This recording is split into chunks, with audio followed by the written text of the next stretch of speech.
அவர்கள் கூடி வரும் முன்னே அவள் கர்ப்பவதி ஆகி. எப்படி கர்ப்பவதி ஆனால்? அவள் பரிசுத்த ஆவியினாலே கர்ப்பவதி ஆகி. நான் சொல்லுகிறேன், நீங்கள் பரிசுத்த ஆவியினாலே ஒரு ஆரோக்கியத்தை அனுபவிக்க வேண்டும். பரிசுத்த ஆவியினாலே உங்கள் பிரச்சனைகள் தீர்க்கப்பட வேண்டும். பரிசுத்த ஆவியினாலே உங்கள் தேவைகள் சந்திக்கப்பட வேண்டும். பரிசுத்த ஆவியினாலும் அல்ல. கவனிக்கிறீங்களா? பரிசுத்த ஆவியினாலும். பிரதர், நான் போனேன், சாட்சி சொல்லக்கூடாது. நான் ஒரு வழக்கறிஞரை சந்தித்தேன். கர்த்தர் வழக்கறிஞருடைய கண்களில் தயவு கிடைக்க செய்து, அதுக்காக வழக்கறிஞர்கிட்ட போகக்கூடாதுன்னு நான் சொல்லலை. அதிலும் மேலான ஒரு அனுபவத்தை எதிர்பாருங்கள். நீங்கள் ஆராதிக்கிற தேவன் அதிசயமானவர் என்று சொல்லுங்கள். மருத்துவரிடத்தில் போகாதீங்கன்னு நான் சொல்ல வரல. மருத்துவரிடத்தில் போகாதீங்கன்னு நான் சொல்ல வரல. தப்பா எடுத்துக்கிறாதீங்க, புரிஞ்சுக்கிறாதீங்க. ஆனால் அதை விட ஒரு மேலான அனுபவத்தை கர்த்தரிடத்தில் பெற்றுக்கொள்ள நான் உங்களை உயரத்திற்கு மேலே ஏறி வா, ஆழத்துக்கு உன் படகை ஓட்டு, உனக்கு வலைகள் கிழியத்தக்க, படகு அமிழத்தக்க மீன்கள் காத்து கொண்டிருக்கிறது என்று சொல்ல வருகிறேன்.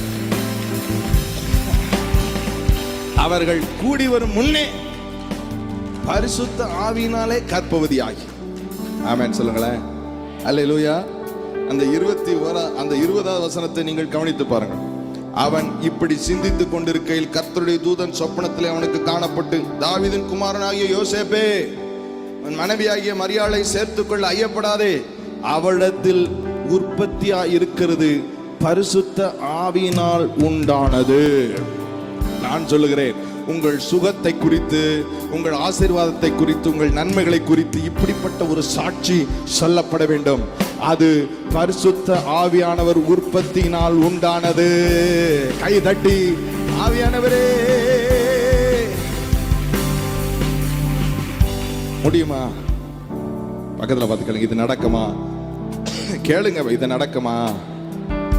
நடக்குமா நடக்காதா? எத்தனை பேருக்கு நம்பிக்கை இருக்கு? நான் சொல்றேன், இன்னைக்கு நான் ஆசையை தூவிட்டு போக வந்திருக்கேன். நீங்க ஆசைப்பட்டீங்கன்னா அனுபவிக்கிறதுக்கு முதல் படி ஆசை தான். ஆமாம் சொல்லுங்களேன். அனுபவிக்கிறதுக்கு முதல் படி என்ன? இப்படியே உம்மை பார்க்க ஆசையாயிருந்து உம்முடைய மகிமையை, உம்முடைய வல்லமையை கண்டே. காண்பதற்கு முன்பாக நீங்கள் ஆசைப்பட வேண்டும். என்ன ஆசைப்பட வேண்டும்? கூடி வரும் முன்னே பரிசுத்த ஆவியானவரின் உற்பத்தியால் எனக்குள் சுகம் உண்டாக வேண்டும். என் பிரச்சனைகளுக்கு பரிசுத்த ஆவியானவருடைய கிரியையினால் தீர்வு உண்டாக வேண்டும். பரிசுத்த ஆவியானுடைய நம்ம எல்லார்ட்டையும் போயிட்டு கடைசியில் ஆண்டவர்கிட்ட வர்றோம். ஆனால் ஆண்டவருடைய எதிர்பார்ப்பு தெரியுமா? நீ முதல்ல ஏன்ட்ட வரணும்.